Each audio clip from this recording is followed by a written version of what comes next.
Baiklah, Assalamualaikum warahmatullahi wabarakatuh. Sebelumnya, perkenalkan nama saya Fauzi Alfian Sibuan, NPM 20082600231, Stambuk 20, tugas kedua blok sel molekuler biologi and hematology. Baiklah, di sini saya akan mempresentasikan judul mind map saya, Function of Blood Component and Lymphatic Waste. Baiklah, pertama saya akan memulai dari komponen darah dan fungsinya.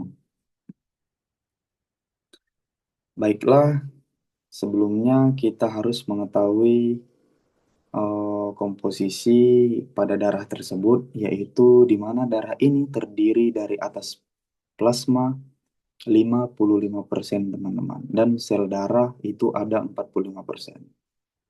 Baiklah, yang pertama, untuk plasma darah itu 55%, untuk komposisinya 90% air, 7% protein, dan 3% zat lain seperti elektrolit, nutrien, hormon, gas, sisa metabolisme. Untuk fungsi utamanya ialah transportasi nutrisi seperti glukosa, asam amino, asam lemak, lalu terjadi transportasi hormon dan zat yang terlarut, lalu baper pH, ini melalui protein plasma dan bikarbonat.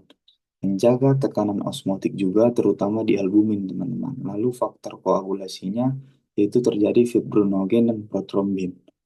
Lalu protein sangat penting dalam plasma, yaitu ada albumin menjaga tekanan onkotik, transport asam lemak, dan obat. Lalu di globulin itu fungsi imun atau antibodi dengan transportasi zat. Lalu ada fibrinogen. Fibrinogen ini sangat penting dalam proses pembekuan darah. Baiklah, lalu yang ke yang kedua itu untuk sel darah.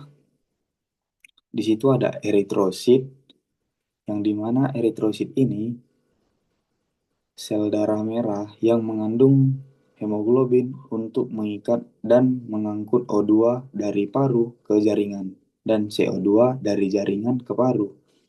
Lalu di eritrosit ada bentuk bikonkav yang meningkatkan untuk difusi gas. Lalu tidak berinti dan ruang penuh untuk hemoglobin. Umur kurang lebih 120 hari, ini dihancurkan di limpa dan di hati.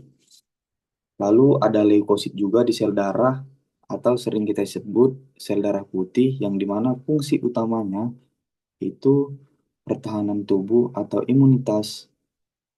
Untuk jenisnya ada granulosit dan agranulosit. Nah, untuk di granulosit itu neutrofil, di neutrofil ada fagositosis bakteri atau first line defense. Lalu ada eosinofil juga di granulosit itu untuk melawan parasit, ini berperan pada alergi. Lalu ada juga basofil, ini melepaskan histamin dan heparin dan respon alergi. Lalu di agranulosit itu ada limfosit, monosit, dan trombosit. Nah, di limfosit ini imunitas spesifik, B antibodi, T lalu ke sel faktor imun. Lalu di monosit itu berubah jadi makrofag di jaringan fagositosis dan presentasi antigen tersebut. Lalu ada trombosit, fragmen sel kecil dari megakariosit. Untuk fungsinya, trombosit ini menghemostasis atau penghentian darah melalui adesi, agregasi, dan aktivasi faktor koagulasi. Lalu lanjut komponen sistem limfatik. Untuk komponennya, di situ ada pembuluh limfatik, dia itu mirip vena, mengangkut cairan limfa interstitial fluid yang masuk ke kapiler limfatik tersebut. Lalu di situ ada limfa juga, cairan jernih berisi limfosit, protein, lemak, dan sisa-sisa metabolisme. Lalu organ limfoid primer, di situ ada sumsum tulang Di situ tempat pembentukan semua sel darah dan maturasi sel B. Lalu di timus itu untuk maturasi sel T. Lalu selanjutnya organ limfoid sekunder. Tadi udah sudah primer, ini sekunder. Di sekunder itu kelenjar limfa, filtrasi cairan limfa, tempat aktivasi limfosit. Lalu di situ ada limpa, filtrasi darah, penghancuran eritrosit yang sudah tua, lalu merespon imun. Lalu komponennya ada juga MALT atau mukosa asosiasi limfoid tisu. Di situ ada tonsil, adenoid, dan Peyer's patches. Lalu yang terakhir kita masuk fungsi sistem limpatik. Untuk fungsi sistem limpatik ini ialah mengembalikan cairan interstisial ke dalam sirkulasi darah. Ini untuk mencegah edema, teman-teman. Lalu transportasi lemak dan vitamin yang larut dalam lemak atau vitamin A, vitamin D, vitamin E, vitamin K, ini dari usus melalui laktel atau pilus. Lalu di sistem imun, ini menyediakan tempat maturasi dan aktivasi limfosit, lalu menghasilkan respon imun terhadap antigen asing. Lalu bisa memfiltrasi kuman dan partikel asing melalui kelenjar limpa.